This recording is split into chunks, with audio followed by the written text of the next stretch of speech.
Hey, good morning, Massachusetts. It's your boy 978 Eric. Heading out of Lowell right now. Go! Come on, dude. As you can see, there's traffic. A lot of road rage going on. Speaking of road rage and speaking of traffic, today's video is going to be about the importance of wearing, which I should have put on first, your seatbelt. Alright? Because we're going to be talking about some car wrecks. Now, I've only been involved in two major car accidents at that. Ones that could have been serious. All the other bull crap was just like little fender benders and little accidents or whatever. But these two stories I'm going to talk about today were some serious car wrecks that could have taken a life or two. Insane. And I'm so happy that nobody lost their life, nobody else got hurt in these car wrecks that I'm about to talk about. Here we go. So my first car, not my first car, my second car was a 98 Honda Civic. My first car was a 98 Mazda Protege. Now comment, I want you, if you're watching this, comment your very first car that you had, and also comment the very first car that you wrecked. Because statistically, you are bound to get in an accident, man. It's going to happen. You're better off going about, obviously expect the worst.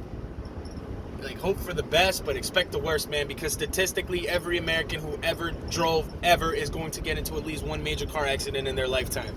And there's no avoiding it. I don't know anybody who has lived their life and not gotten into a car accident. Here's a guy with the radar over here on the Lowell connector. Anyway, car accidents. My 98 Honda Civic, all right? And the way this happened was insane. I was hanging out with one of my buddies, and I guess I was just working a lot at the time, and I was just trying to do everything I could, and this lady needed help moving the next day. And I was like, yeah, I got you. I'll be there bright and early, first thing in the morning. I'll be there at 4. I'll be there at 5, 6 in the morning. So I went and I stayed at my buddy's house.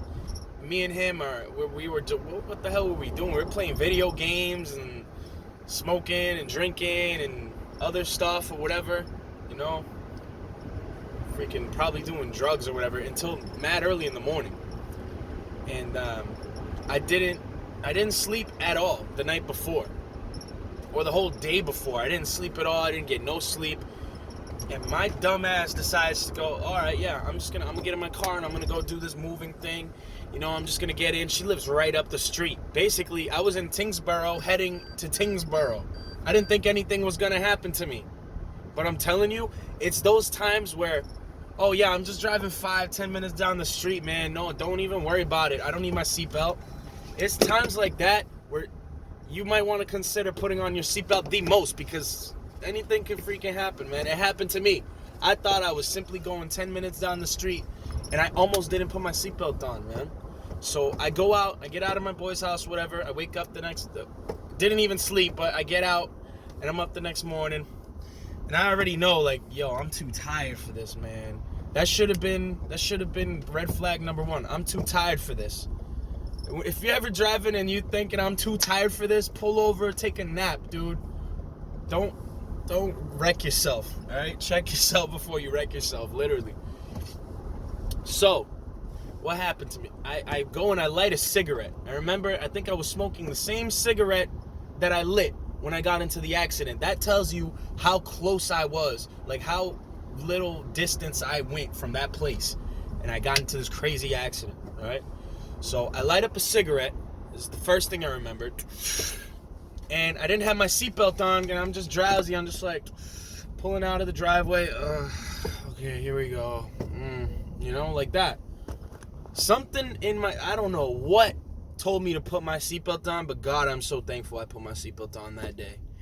I think it was May 15th, 2014 or 2013. Either way, it was crazy. It was in May sometime, so it was raining. And I light a cigarette, I pull out the driveway, I'm drowsy, I don't got my seatbelt on. Something tells me to put my seatbelt on, so I do it. Like, all tired and everything, I'm just like, whatever. There we go. Cool. Didn't even think about it. And I can't, until this day, I can't remember where I crashed, but all I remember is I'm on some street in Tingsboro, and I'm driving, I'm cruising, and I'm listening to this music that's putting me into a trance. Like, don't listen to that kind of music when you're tired. I don't know. You can look it up. I'm not going to play it because of copyright issues. But there's this song by Kendrick Lamar, Royce da 5'9", and Big Sean called 100. All I remember was that song was playing in the background when I fell asleep. Like, I literally fell asleep driving, and I was honest. I should not have said, oh, hey, yeah, officer, I fell asleep. My dumb ass, I could have said, oh, there was a deer or something, or I didn't want to hit something. But no, I told him I fell asleep because I'm an idiot. Right? All I remember is listening to that song as I look up to the sky, thought about 100 things to do before I die. I don't remember anything else from this accident except for the line of the song where I dozed off and I hit a telephone pole and I thought like I got struck by lightning. That's what it felt like. Okay? So it was Royce da 5'9"'s verse in that song. It was like, if I could get a check out of this mother big enough to set my kids up for life, I could check out of this mother. Boom! And that exact moment was when I hit the telephone pole, man. It was crazy because I remember all the way up until that, like, maybe it was my subconscious that was hearing it, but that was the line where I hit the telephone pole. My body was out of it, but my mind, like, I could still hear what was going on. It was insane. I hit that telephone pole, and apparently the way I hit it straight, but then the car went around, and I was facing the other direction because I hit it, boom, spun around it, and I had my seatbelt on, bro. If I did not have my seatbelt on, I'd be dead right now. I would not be talking right now. This would not be happening. Because I would have went right out that windshield, probably drowned. There was a big puddle. Like, the telephone pole that I hit, it shut down power for, like, a whole neighborhood. And, luckily, it was an old one because my car went right through it. It snapped the thing in half. It just, boom. The telephone pole was straight, and then after the car crash, it was like, hanging into the street. Man, it was insane. And I feel like I kind of was conscious when it happened. I woke up, and I was like, the very first thing that I tested was like, can I move my legs right now? I was so scared that I could not move my legs. That is like my worst fear, is being paralyzed, man. So I was like, yo, come on, stop playing with me. Okay, I feel my legs. Does my dick work? Okay, word. Whew, that would have sucked. But I get out, and I notice I'm bleeding from everywhere. I get out the car, I'm bleeding out, I'm cut everywhere, glass all over me, cuts, You know, my face is hurting a lot from the airbag, and my nose is all messed up. I got the Z, the freaking, the seatbelt burn, like, imprinted into my body. And I got this gash on my leg, right? There's this gash just wide open, just spewing blood out of my leg. I'm like, what's going on, dude? How did this happen? Where am I? I had no idea what the heck was going on, and I could barely breathe because of that impact. I'm just like, damn. So I'm over here in like this much water because where I crashed apparently was like flooded. And I'm in like this much water just chilling like on my hands and knees trying to get my breath, like, damn, what just happened, bro? And I'm in shock. I'm in shock right now. I'm like, how did I just live? I'm so thankful, God, but this hurts so bad, right? And I remember I had like a 1/4 pound of bud in my car, right in the back seat, just chilling blatantly. Or 2 ounces or 4, or I forgot what it was, but it was some significant amount of bud, and it was all separately bagged, and it looked crazy. It just looked crazy. So I was like, damn, what am I going to do? I take the key out the ignition, I grab the bud and some other stuff that I had in there, throw it in the trunk, and I grab the key, I lock the trunk, and then I go to the hospital with the keys on me, bro. And I thought that was gonna keep them from searching it, which it did. Nobody went in the trunk. Nobody found nothing. I actually went back to the junkyard where they towed the car after with my dad, and I got my bud back. My mom threw it out, but whatever. I still got my bud back from the Westford freaking police. But anyway, I guess the crash was on the Tingsboro-Westford line. I still can't remember to this day where it happened, but I'm in a puddle, and I'm just in shock, and some lady drives by me. It is like 4:30 in the morning. Who the heck is driving? Well, whoever she was my freaking, what's it called? My saving grace, because I had no idea what the hell to do. My phone was messed up. It just got water damaged. It's like, what the hell? I'm stuck out here. I'm starting to freaking, like, I'm just like not okay in the head at this point. From that impact, I'm just like, damn. She comes, pulls over, and goes, "Oh my God, are you all right? Listen, I'm calling the ambulance. They're on their way. Da da da da da. You're gonna be okay." I'm like, yeah. You're good. Go wherever you're going. I'm all right. Police shows up, and as soon as the police show up, I thought they were gonna try and help me or something, man. But they're like, "Hey, what were you doing, huh? Yeah. What were you on drugs? Yeah. Were you drinking? Huh? You were speeding? What are you doing?" I'm like, "Can you get off my, yo? What is your issue, bro? Like, I'm literally, I do not feel all right now. Leave me alone, bro." Like, he's asking me what happened, and I did not know how to keep my mouth shut back then. He's like, "Oh, what happened? I'm like, "Oh, it's officer, da-da-da. I was just driving, I was a little tired, and I dozed off." Like, that is the stupidest thing you could ever tell a cop. Dude, if you ever fall asleep driving, don't tell him that you fell asleep driving. Tell him that, yo, there was a kid in the street, and I swerved not to hit him, or something like that. But don't ever admit that you freaking fell asleep driving, because on my license, that got me operating to endanger. That looks so stupid. That looks so crazy. Uber will never let me drive for them, homie. It's not gonna happen.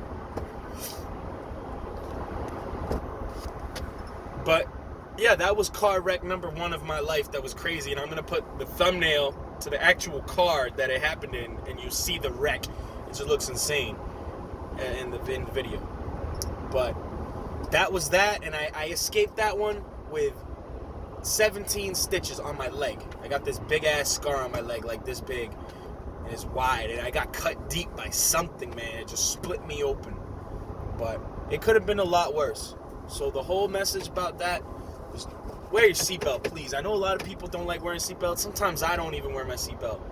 But it's those times when you're about to drive like 10 minutes down the street, you think nothing of it, something horrible could happen. So wear your seatbelt. I cannot stress it enough. I know a lot of people in my life I care about and I love that don't wear their seatbelts. And it messes with me, man, because I don't know what I'd do without them. You know who you are too, you little shit. Love you, damn it. Alright. So, that was car wreck number 1. It was my 98 Honda Civic, my little baby. I missed that baby. Car wreck number 2. What happened here? I think this was November 23rd or something. It was the night, all I remember, it was the night before Thanksgiving. It was the night before Thanksgiving. The year was 2016. Yeah, 2016, night before Thanksgiving.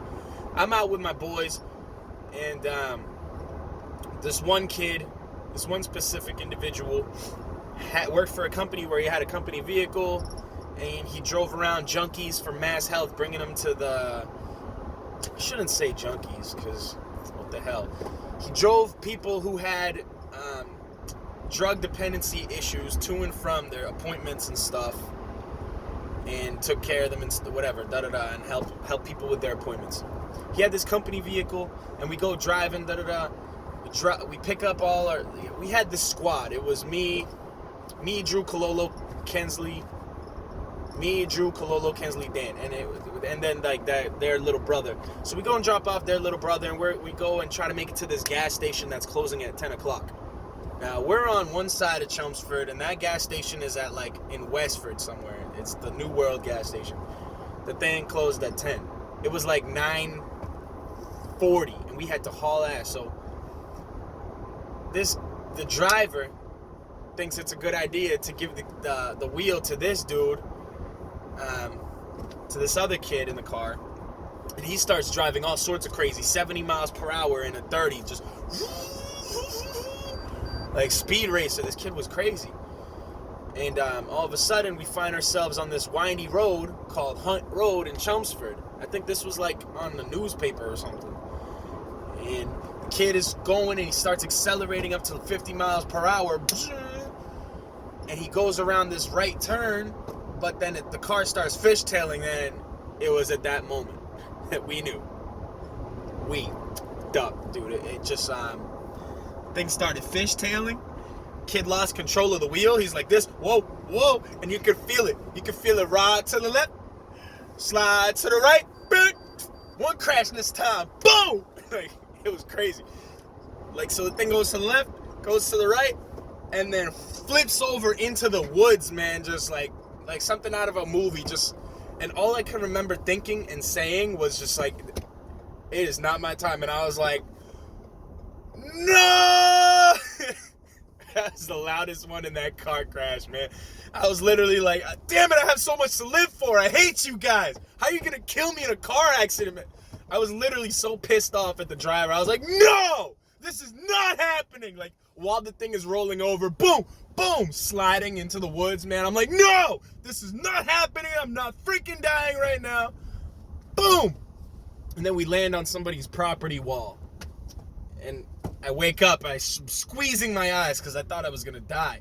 Squeezing them shut. I wake and I open them. I'm like, all right, what the hell just happened? Everybody good? And everyone, all right, we're like, sound off. All right, Drew. All right, Ken's. All right, everyone's good. Okay, cool. Now get the hell out of here. The thing is smoking. I'm telling everyone, get the hell out. Yo, get the hell out of this car right now. Let's go. Muévete, coño. Boom. Everybody gets out of the car. The thing is smoking. Man. And this accident was so bad, to try to put this into perspective, my phone, I had a cell phone, a flip phone at that, because the police before this, they took my other phone, a whole bunch of crap. It's a story for a different time. But what happened? My phone was in my pocket. All right? There were no windows open during this car crash. My phone was like 25 feet away from the car. 25 feet away from the damn car. I had someone call it. I'm like, damn, I can't find my phone. What the hell happened? One of the windows smashed, I guess, and then the phone flew out and went out through the window. I thought that was crazy. I was like, what the hell? But this car started smoking. The fire department came. The ambulance came. We're in front of somebody's front yard, and I'm carrying my buddy. I'm just going to call him K, because I don't know if he wants his name out there. But my buddy K, I'm carrying him. And he's got this head injury, and he's bleeding out the side of his head, and I'm trying to, like, talk to him, like, yo, what's up? What's your name? How old are you? What's your birthday? Da-da-da. And I'm trying to, like, I'm trying to just, like, take my shirt. This other kid takes his shirt, puts it on his wound or whatever, and we're all messed up. I'm cut up everywhere. Drew, he's got a dislocated shoulder. Kay, he has something up with his head. And the other kid, the driver, he was perfectly fine. And I was all right. I was about to just like walk home from the accident. But yeah, I had my seatbelt on. Nobody else had their seatbelt on in that car accident, and they got more messed up than I did. I had a lot of cuts and bruises, but yeah, that was insane. That was the craziest thing, because being in a car that flips over but then lands back on the other, it was absolutely freaking crazy, man. Whew. But you best believe on Thanksgiving, I was so thankful for life, for everything. It was like God's plan, dude. I had a purpose in life. It's like, no way. Not going today. I got Thanksgiving dinner to go to. I ain't trying to die yet. But but that was that. That was car wreck number 2. And those are the only 2 major car accidents I've been in my life. And I hope they're the last, because they were terrifying, man. Terrifying. It was just, it's not a fun thing to get into a car accident, bro. And for those of you that drive all crazy and stuff, you need to really take into consideration, like, you could really hurt someone, you could hurt yourself, you're gonna end up killing somebody's son, daughter, husband, wife, whatever. You gotta stop driving crazy. Start wearing your seatbelt and start paying attention when you're driving. I'm literally contradicting myself this entire video because I'm recording while I'm driving. I'm literally at work right now. I'm getting paid to do this. But yeah, those were my 2 car accident stories. If you have any stories about your car wrecks, comment them. I want to read them. You know, obviously you survived if you're gonna comment them, so God bless you. And just comment your first car, comment your car that you wrecked, and comment all your crazy car wreck stories, because I want to hear them, I want to read them. And God bless you. It's your boy 978 Eric. Holla at me.